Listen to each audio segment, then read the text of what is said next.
Good morning to all. मैं नरेंद्र सिंह आज आपको पाठ 15 पद्य विभाग से पाठ 15 कर्मवीर कविता का नाम है कर्मवीर और इसके कवि हैं अयोध्या सिंह उपाध्याय। इस कविता का अर्थ बताने जा रहा हूँ, ध्यानपूर्वक सुनिए और समझने का प्रयास कीजिए। सबसे पहले हम ये कविता पढ़ते हैं। आपको भी हमारे पढ़ाने के बाद ये कविता को याद करना है, बिना देखे कंठस्थ याद करना है।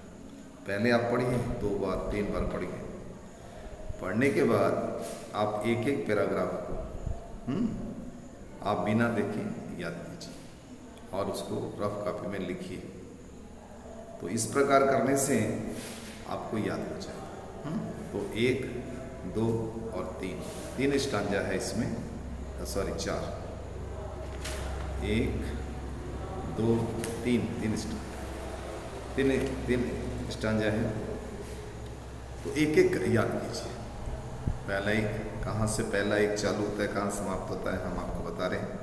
देखो पेज नंबर 148 से पहला स्टांजा स्टार्ट होता है। देखिए, देख कर बाधा विविध बहुविघ्न घबराते नहीं, रह भरोसे भाग्य के दुख भोग पछताते नहीं। काम कितना ही कठिन हो किंतु उकताते नहीं, भीड़ में चंचल बने जो वीर दिखलाते नहीं। हो गए एक आन में उनके बुरे दिन भी भले, सब जगह सब काल में वे ही मिले फूले फले। ये यहाँ तक फूले फले तक एक स्टांजा है। कविता का पहला स्टांजा देखकर बाधा विविध से चालू होता है और फूले फले तक समाप्त होता है। फिर से कविता पढ़ें। कर्मवीर कवि अयोध्या सिंह उपाध्याय। फिर से पढ़ें, ध्यान दीजिए। देख कर बाधा विविध बहुविघ्न घबराते नहीं, रह भरोसे भाग्य के बहु दुख भोग पछताते नहीं।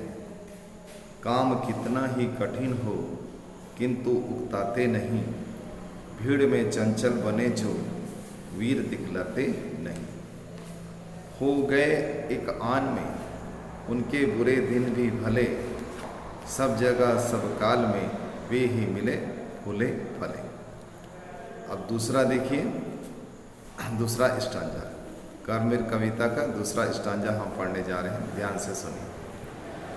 चिलचिलाती धूप को जो चांदनी देते बना, काम पड़ने पर जो शेर का भी सामना, काम करने पर करे जो शेर का भी सामना।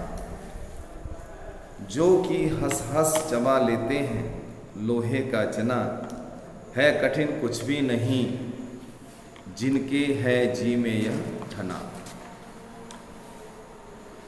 कोस कितने ही चले पर वे कभी थकते नहीं, कौन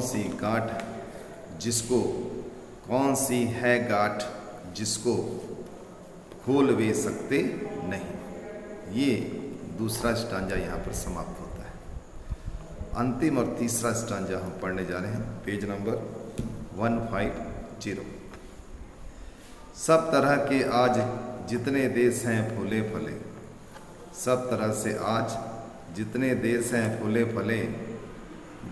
बुद्धि विद्या धन वैभव के हैं जहाँ डेरे डले, वे बनाने से उन्हीं के बन गए इतने भले। वे सभी हैं हाथ से ऐसे सपूतों के पले।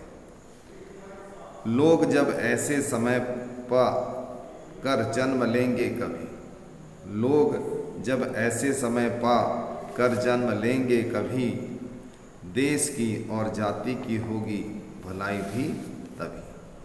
तो इस प्रकार ये कविता को कवि अयोध्या सिंह उपाध्याय ऐसे आपको पढ़ना है। आपको कविता पढ़ना आना चाहिए। अब पढ़ने का अभ्यास कीजिए। खोलिए, पढ़िए। जब इस प्रकार आप कविता पढ़ने का अभ्यास करेंगे, पहले सपाट पढ़िए, फिर राज से पढ़िए, फिर उतार चढ़ाव के साथ पढ़िए, आरोह अवरोह के साथ पढ़िए, हैं, दिल से पढ़िए। तो गीत के रूप में पढ़िए। जैसे हम कोई गीत गुनगुनाते हैं, वैसे ही इसको सुर ताल के साथ, राग के साथ पढ़िए। तब इसको पढ़ने से आपको आनंद भी आएगा, समझ में। तो इस प्रकार जब हम किसी की भी कविता को दिल से पढ़ेंगे, उसका अर्थ भी हमको समझ में आएगा, उसको पढ़ने से हमको आनंद की अनुभूति भी होगी। कविता आनंद का विषय है। कविता पढ़ने का उद्देश्य है आनंद प्राप्त करना, खुशी प्राप्त करना। कविता के आनंद का सागर है, हम उसको प्राप्त करने का प्रयास करें, उसमें गोता लगाने का प्रयास करें, तो हमको वो खुशी जरूर मिलेगी। फिर से एक कविता, इस कर्म कविता को हम पढ़ें। देख कर बाधा विविध बहुविघ्न घबराते नहीं, रह भरोसे भाग्य के दुख भोग पछताते नहीं। काम कितना ही कठिन हो किंतु उकताते नहीं, भीड़ में चंचल बने जो वीर दिखलाते नहीं। हो गए एक आन में उनके बुरे दिन भी भले, सब जगह सब काल में वे ही मिले फूले फले। चिलचिलाती धूप को जो चांदनी देते बना, काम पड़ने पर करे जो शेर का भी सामना। जो कि हंस हंस कर चबा लेते हैं लोहे का चना, है कठिन कुछ भी नहीं जी के है जी में यह, जिनके है जी में यह ठना। कोस कितने भी चले पर वे कभी थकते नहीं, कौन सी है गांठ जिसको खोल वे सकते नहीं। तो ये दूसरा खत्म हुआ, तीसरा और अंतिम पढ़ रहे हैं। सब तरह से आज जिनके जितने देश हैं फूले फले, सब तरह से आज जितने देश हैं फूले फले, बुद्धि विद्या धन वैभव के हैं जहाँ डेरे डले। वे बनने से उन्हीं के बन गए इतने भले, वे सभी के हाथ से ऐसे सपूतों के पले। लोग जब ऐसे समय पाकर जन्म लेंगे, कभी देश की और जाति की होगी भलाई भी तभी। तो इस प्रकार ये कविता है। और अब हम आपको कुछ कठिन शब्द इसके बारे में बता रहे हैं। विविध यानी विभिन्न प्रकार से, विघ्न यानी रुकावट, बाधा, उकताते मतलब उगते, काल यानी समय, लोहे के चना चमाना कठिन काम करना, मुहावरा है। कुछ मुहावरे का भी प्रयोग किया गया है इसमें, और इसमें कुछ कठिन शब्द भी हैं। तो उन कठिन शब्दों को रफ कॉपी में आप लिखिए। ये डिक्टेशन वर्ड्स हैं। परीक्षा में आपके डिक्टेशन वर्ड्स आएंगे। कठिन शब्द को डिक्टेशन वर्ड्स बोलते हैं। श्रुत सुनो और लिखो, श्रुत लेख। तो जो भी लेसन है, एक पेज से 10 कठिन शब्दों को निकालिए और रफ कॉपी में लिखिए। ध्यानपूर्वक लिखिए, किताब से देख देख कर लिखिए। ऐसा लिखने से आपका हिंदी शुद्ध हो जाए। हिंदी शुद्ध पढ़ना जरूरी है, शुद्ध लिखना जरूरी है। तो ये अभ्यास से हो। तो इस कविता में जैसे विघ्न है, भाग्य है, और देखिए चिलचिलाती है, कठिन है, ये कठिन शब्द हैं। और बुद्धि है, विद्या है, सपूतों हैं, जन्म है, जाति है, भलाई है। ये कुछ कठिन शब्द हैं जिनको आप रफ कॉपी में देख देख कर लिखिए। हर लेसन से कठिन शब्द निकालिए और कम से कम 10-20 कठिन शब्दों को हर दिन लिखने का अभ्यास कीजिए, ताकि आपका शब्द भंडार बढ़ेगा और शुद्ध शब्द आप लिख सकें और डिक्टेशन में आपको फिर पूरा नंबर मिलेगा। बाधा मतलब विघ्न, विविध यानी अनेक प्रकार के, उगताते मतलब उब जाते, भीड़ यानी मुसीबत, काल यानी समय, मुंह ताकना आश्रित होना, जी चुराना काम से बचना, चिलचिलाती यानी झुलसाती हैं, चिलचिलाती के मतलब है झुलसाती। मुंह मोड़ना, पीछे हटना। संपदा यानी संपत्ति, और फूले फले यानी संपन्न होना। विभव यानी ऐश्वर्य, सपूत यानी अच्छा पुत्र। तो कर्मवीर, कर्मवीर के कवि हैं अयोध्या सिंह उपाध्याय। हरिऔध इनकी टाइटल है, हरिऔध या उपनाम है हरिऔध। तो कवि हरिऔध जी का जन्म उत्तर प्रदेश के आजमगढ़ जिले के निजामाबाद गांव में सन 1865 में हुआ था। इनके पिता का नाम भोला सिंह और माता का नाम रुक्मणी देवी था। मिडिल स्कूल की परीक्षा पास कर हरिऔध जी ने काशी के क्वींस कॉलेज में प्रवेश किया, किंतु अस्वस्थता के कारण बीच में ही कॉलेज छोड़ देना पड़ा। फिर उन्होंने घर में ही फारसी, अंग्रेजी और संस्कृत भाषा का अध्ययन किया। एक मिडिल स्कूल में कुछ समय तक अध्यापन का भी काम किया। उसके बाद ये कानूनगो के पद पर आसीन हुए। 20 वर्ष तक इन्होंने कानूनगो के पद पर कार्य किया। हरिऔध जी के जीवन का ध्येय अध्यापन ही रहा है। इनका सरल जीवन, विचार उदार विचार और लक्ष्य महान था।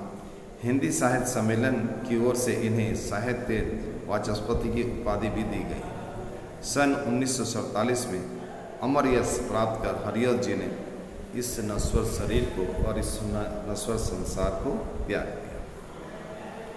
तो कर्मवीर एक ऐसी कविता है जिसमें कवि ने कर्मवीर की विशेषताओं को बताया है।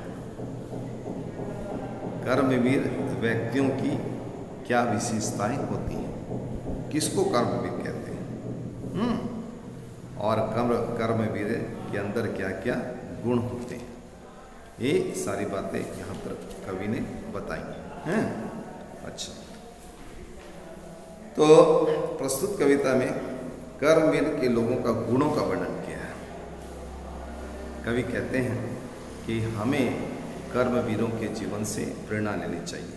कवि का कथन है कि जो व्यक्ति कर्मवीर होते हैं वे अपने काम के रास्ते में आई रुकावटों को देखकर ना घबराते हैं और ना ही भाग्य के वह सहारे रहकर दुख उठाते हैं और पछताते हैं।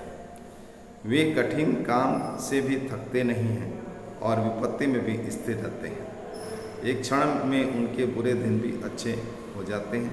ऐसे लोग सब काल में सब समय फूलते फलते हैं। तो यहाँ पर हम देखेंगे कि कर्मवीर जो होते हैं जिनके जीवन का सिद्धांत है कर्मवाद, जो कर्म पर भरोसा रखते हैं, जो कर्म करते हैं वे जिंदगी में सारी सफलता प्राप्त करते हैं, सब कुछ प्राप्त करते हैं। वे किसी भी काम को करने का निश्चय कर लें, उसके बाद उस काम के मार्ग पर कितनी भी कठिनाइयाँ क्यों ना आए वो उससे घबराते नहीं हैं। वे काम को ही पूजा समझते हैं और अपना काम को ही अपना आदर्श मानने वाले कर्मवीर कहलाते हैं। संसार के सभी विकसित देश इन्हीं कर्मवीरों के कारण ही उन्नतशील बने। कवि ने ऐसे लोगों के अपार साहस, दृढ़ निश्चय, दूरदर्शिता, परिश्रम, लगन और पुरुषार्थ को उनकी सफलता का कारण माना है। ऐसे लोग ना तो अपने काम से जी चुराते हैं, ना ही उसे टालते हैं। वे आज का काम कल पर नहीं छोड़ते। अतः कवि ने विचार दिया है कि जो लोग कर्म का महत्व जानकर उसकी पूजा करते हैं, उसे अपना आदर्श मान लेते हैं, उनके सामने दुनिया की सारी वस्तुएं उपलब्ध, उन्हें संसार की सारी वस्तुएं उपलब्ध होती हैं। मनुष्य को अपने कर्म के पथ पर हमेशा चलते रहना चाहिए, क्योंकि ऐसे कर्मवीर अपने देश और अपनी जाति का कल्याण करते हैं। आइए अब अर्थ बताते हैं। ये कविता का परिचय बताएं, अब हम आपको अर्थ बताते हैं। तो पहली पंक्तियों का, पहले स्टांजे का क्या अर्थ है? देख कर बाधा विविध, देख कर बाधा विविध बहु विघ्न घबराते नहीं। रह भरोसे भाग्य के, दुख भोग पछताते नहीं। काम कितना ही कठिन हो किंतु उकताते नहीं। भीड़ में चंचल बने जो, वीर दिखलाते नहीं। हो गए एक आन में उनके बुरे दिन भी भले, सब जगह सब काल में वे ही मिले भूले भले। तो इसका अर्थ बता रहे जो कर्मवीर होते हैं, कर्मवीर व्यक्ति अपने मार्ग में आने वाली अनेक प्रकार की बाधाओं रुकावटों को देखकर घबराते नहीं। वे भाग्य के भरोसे हाथ पर हाथ रख कर नहीं बैठते हैं और ना ही दुख पाकर पछताते हैं, वरन मेहनत करते हैं, स्वयं अपने भाग्य का निर्माण करते हैं। कर्मवीर आप मेहनत करके अपने भाग्य का निर्माण स्वयं करते हैं। कर्मवीर व्यक्तियों के लिए कोई भी मेहनत का कार्य कठिन नहीं होता, इसलिए प्रत्येक काम को भी खुशी खुशी पूरा करते हैं। वे किसी कार्य को करने में उबते नहीं, मुसीबत आने पर कभी वो अधीर नहीं होते हैं। इसलिए कर्मवीर व्यक्ति के बुरे दिन भी अच्छे दिन में बदल जाते हैं। सभी स्थानों में व सभी समय ऐसे व्यक्ति फलते फूलते दिखाई देते। तो इस प्रकार हमने देखा इस पहले स्टांजे में कर्मवीर की विशेषता बताते हुए कवि कहते हैं कि कर्मवीर मार्ग में आने वाली बाधाओं से घबराते नहीं। कर्मवीर भाग्य के भरोसे नहीं बैठते और ना ही निराशा वाली बात सोचते हैं और दुख भोगते हैं।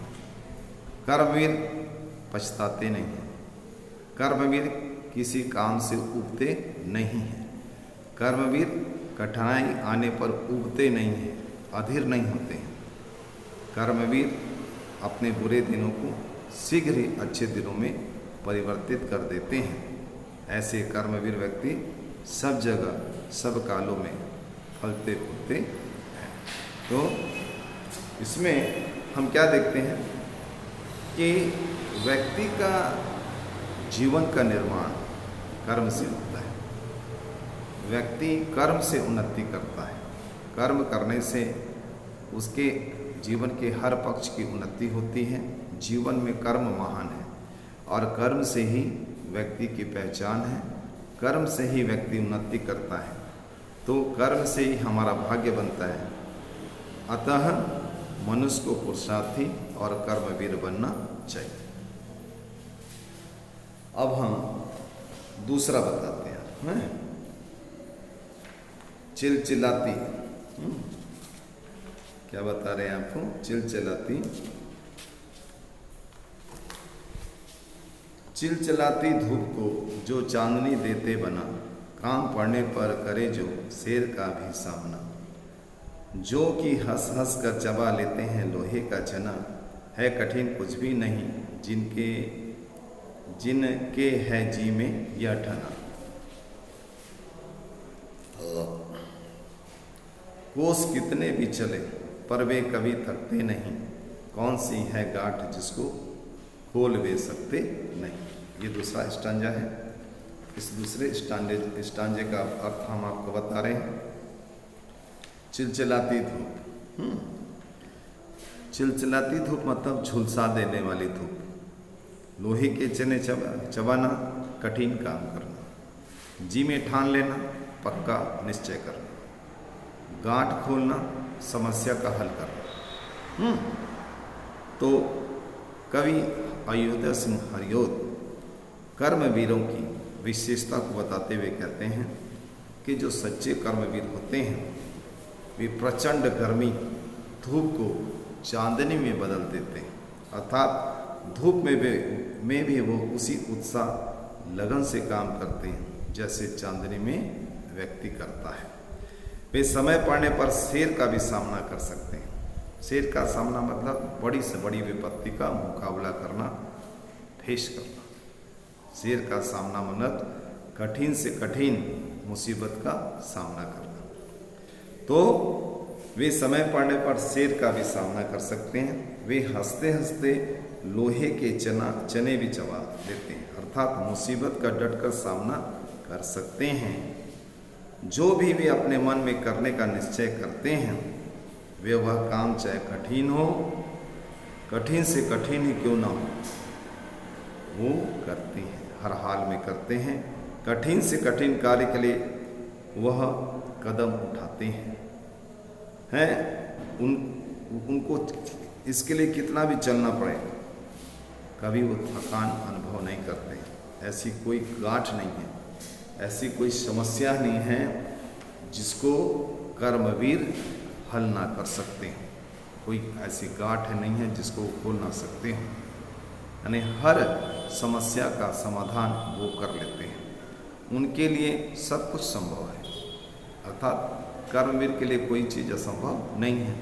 कहने का आशय ये है, कहने का तात्पर्य यह है, कर्मवीर व्यक्ति के लिए कोई भी काम असंभव नहीं होता है। तो इस दूसरे दोहे में हमने क्या आपको बताया, फिर से आपको दोहरा रहे हैं। कर्मवीर चिलचिलाती धूप को चांदनी में बदल देते हैं, अर्थात वे चिलचिलाती धूप को चांदनी की तरह शीतल बना देते हैं और अपने पथ पर आगे बढ़ते हैं। अगर उनके कर्म पथ पर से शेर भी सामने आ जाए तो वे उसका डट कर मुकाबला करते हैं, अर्थात कठिन से कठिन संकट उसके सामने आ जाए तो बहादुरी के साथ, साहस के साथ, हिम्मत के साथ, जोश के साथ वो उसका सामना करते हैं। कर्म व्यक्ति जो कि अपने जो काम करने का निश्चय कर लेते हैं उसे करके ही रहते हैं, भले ही उन्हें इसके लिए अनेक प्रकार की कठिनाइयों का सामना क्यों न करना पड़े। उनका लक्ष्य चाहे कितना भी दूर हो, वे धैर्य से, हिम्मत से कर्म पथ पर हमेशा आगे बढ़ते रहते हैं। वे कर्म में सभी प्रकार की उलझनों को सुलझाने का दमखम रखते हैं। तो इस प्रकार हमने देखा इस दोहे में इस पंक्तियों में कवि ने कुछ मुहावरों का प्रयोग किया, जैसे धूप को चांदनी में बदल देना, लोहे के चने चबाना, ठान लेना, गांठ खोलना। ये मुहावरे हैं जिनका अर्थ हम आपको बताएंगे। धूप को चांदनी बना देना मतलब प्रतिकूल परिस्थितियों को अनुकूल बनाना, लोहे के चने चबाना कठिन कार्य करना है, जी में ठान लेना दृढ़ निश्चय करना, गांठ खोलना भेद खोलना, शेर का सामना करना, भयानक शत्रु का मुकाबला करना, भयानक शत्रु का मुकाबला करना। ये है इसमें आए हुए कुछ मुहावरों के सरल अर्थ। अब आपको तीसरी और अंतिम पंक्तियों का अर्थ बता रहे हैं। सब तरह से आज जितने देश हैं फूले फले, बुद्धि विद्या धन विभव के हैं जहाँ डेरे डले, वे बनने से उन्हीं के बन गए इतने भले, वे सभी हैं हाथ से ऐसे सपूतों के पले। लोग जब ऐसे समय पाकर जन्म लेंगे कभी, देश की और जाति की होगी भलाई भी तभी। तो अब देखें अंतिम पंक्तियों में कवि ने क्या कहा है, इस बात को समझने का प्रयास करते हैं।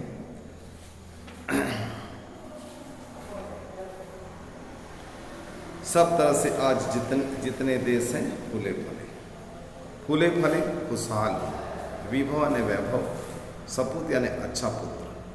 तो कवि हरि उपाध्याय, कवि अयोध्या सिंह उपाध्याय इन पंक्तियों में ये बता रहे हैं कि किसी भी देश व जाति की भलाई तभी होती है जब उस देश की धरती पर कर्मवीर व्यक्ति जन्म लेते हैं।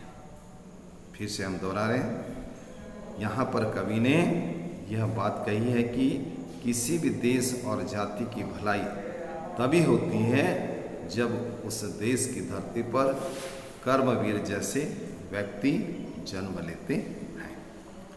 तो अब अर्थ बता रहे हैं, कविता का सरलार्थ बता रहे हैं।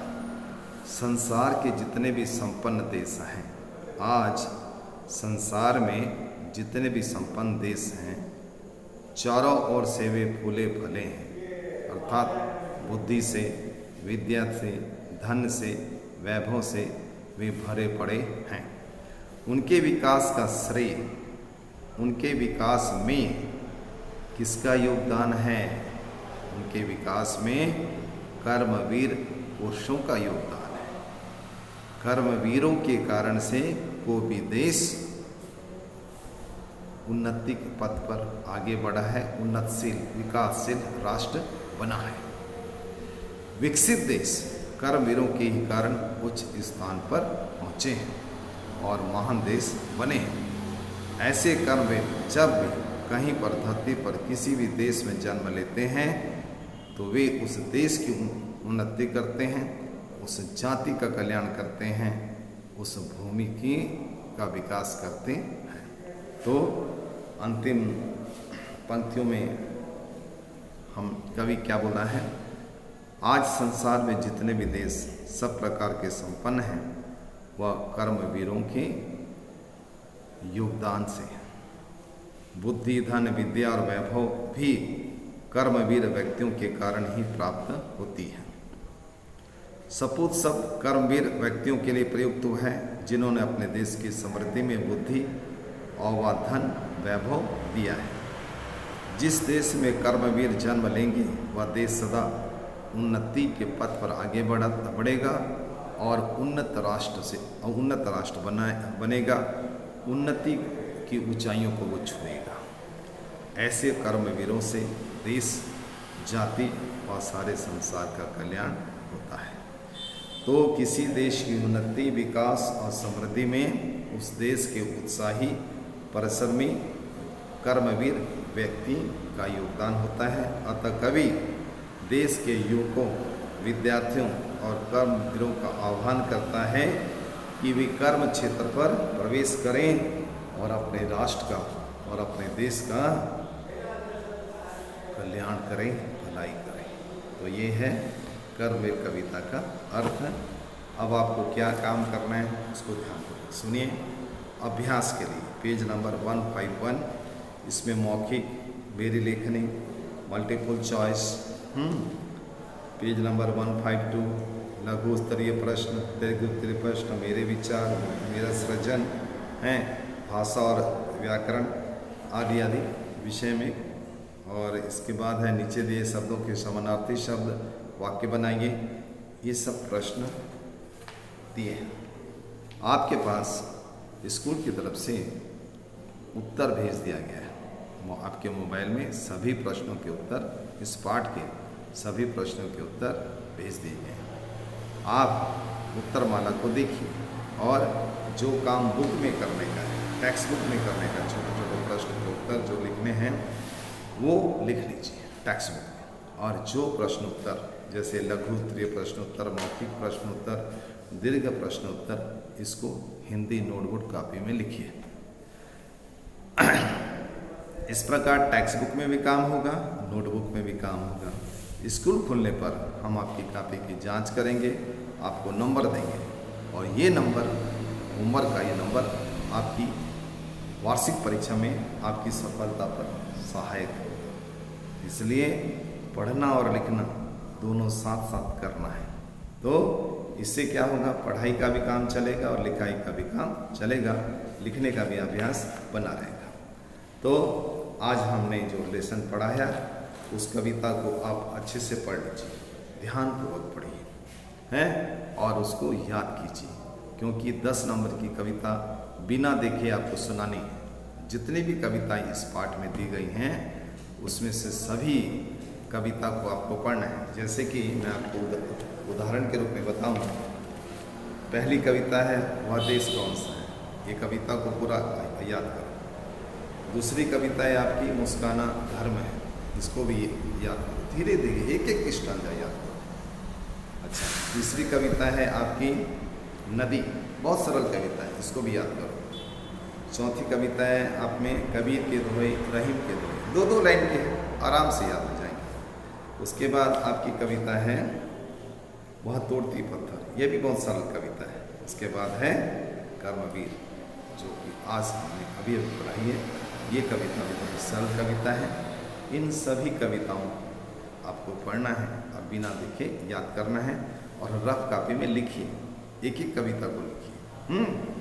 लिखना जरूरी है, लिखने से ही आप परीक्षा में अच्छा से उत्तर लिख सकेंगे, इसलिए आपको लिखना भी है। और हर दिन प्रोज विभाग से एक स्टांजा यानी 5 लाइन देख कर लिखिए। देख कर लिखने का अभ्यास यदि आप करते रहेंगे तो आपका हिंदी में उत्तर लिखने की जो भाषा होगी वो शुद्ध हो जाएगी। शुद्ध भाषा लिखने के लिए प्रतिदिन का अभ्यास जरूरी है। व्याकरण शुद्ध होना जरूरी है। व्याकरण के अनुसार हम पढ़ेंगे, लिखेंगे, बोलेंगे तो वो शुद्ध होगा, उसमें ज़्यादा नंबर मिलेंगे। भाषा व्याकरण के अनुसार चलती है, व्याकरण के आधार पर वो सही और गलत होती है। इसलिए व्याकरण के अनुसार आपको चलना है। जो हम बोल रहे हैं वैसा काम कीजिए, जिससे आपका भाषा में सुधार होता रहेगा।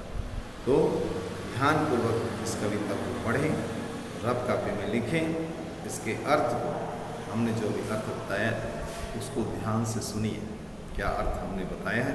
कल इसी विषय पर फिर चर्चा करेंगे, फिर आपके साथ हम जुड़ेंगे और आपको फिर से बहुत सारे प्रश्नोत्तर के रूप में हम आपको ये कविता के बारे में बताएंगे। अभी फिलहाल जो आपको काम दिया जा रहा है उसको आपको करना है। और इसी प्रकार ऑनलाइन जो क्लास चल रही है ये बराबर जारी रहेगी जब तक कि कोरोना का कहर जारी रहेगा। पढ़ाई का ये सिलसिला चलता रहेगा। आप हमारे साथ हमेशा जुड़े रहिए, हमारे साथ पढ़ते रहिए, हमारी पढ़ाई को ध्यानपूर्वक सुनिए। सभी विषय की पढ़ाई इसी प्रकार चलेगी और आप मोबाइल से ही आपको पढ़ना है। पूरे भारत में ऑनलाइन पढ़ाई चल रही है और इसी के अनुसार ये सब चलता रहेगा। आप हर दिन पढ़ाई के लिए समय निकालिए, क्योंकि इस वक्त आपका घर ही आपका विद्यालय है और हम आपकी मदद करने के लिए आपको पढ़ा रहे हैं। हर प्रकार से आपकी मदद करने के लिए तैयार हैं। कोई विषय आपको समझ में ना आए तो हमसे संपर्क करिए। हमारा नंबर है 7894945066। हम पर इस नंबर पर संपर्क कर आप अपनी हर समस्या का समाधान कर सकते हैं। हिंदी के अलावा दूसरे विषय में जो टीचर आपको पढ़ाते हैं उसको भी आप ध्यान से सुनिए और उसमें लिखने का भी अभ्यास कीजिए। पढ़ना लिखना जरूरी है, तभी आप परीक्षा में अच्छे नंबर से पास हो सकते हैं। ये समय जैसा चल रहा है उसी समय के अनुसार हमको पढ़ाई करनी है। ऑनलाइन क्लास पूरे भारत में चल रही है, ऑनलाइन के अनुसार आप पढ़ते रहिए और समय के अनुसार चलिए और समय का सदुपयोग कीजिए। जो समय का सदुपयोग करते हैं, टाइम मैनेजमेंट बनाकर काम करते हैं, वे ज़िंदगी में सफल होते हैं। ये पढ़ाई आपके लिए अमूल्य है। ये इस प्रकार की पढ़ाई का आपको अभ्यास करना है और जब स्कूल खुलेगा, पढ़ाई की व्यवस्था होगी तो हम आपकी जो मदद करना चाहेंगे, जो आप पूछेंगे जरूर करेंगे। लेकिन तब तक इसी प्रकार की पढ़ाई में हमारे साथ जुड़ो और पढ़ाई में अपना समय दो, तभी आप परीक्षा में सफल होंगे। पास होने के लिए आपको हर हाल में परीक्षा देना है। जैसे कर्मवीर किसी भी परिस्थिति से डरते नहीं, घबराते नहीं, वैसे आपको भी किसी भी परिस्थिति से डरना नहीं है, घबराना नहीं है। किसी भी विषय को लेकर भयभीत नहीं होना है। अपनी हर संख्या का समाधान करने के लिए संदेश टीचर के साथ आप संपर्क करें। आपको हिंदी समझ नहीं आए हमसे पूछिए, मैथ समझ नहीं आए मैथ्स टीचर से पूछिए, कंप्यूटर समझ नहीं आए कंप्यूटर वाले से पूछिए। लेकिन आप पहले पढ़िए, ध्यानपूर्वक सुनिए, उसके बाद घर में किताब खोलिए और पढ़कर समझने का प्रयास किए। नहीं समझ में आए तब आप टीचर से ज़रूर पूछें, तो आपको हर प्रकार की मदद दी जाएगी। अच्छा, इतना काम के बाद कल फिर हम आपसे साथ फिर से मुलाकात करेंगे। तब तक के लिए इजाज़त दीजिए। नमस्कार।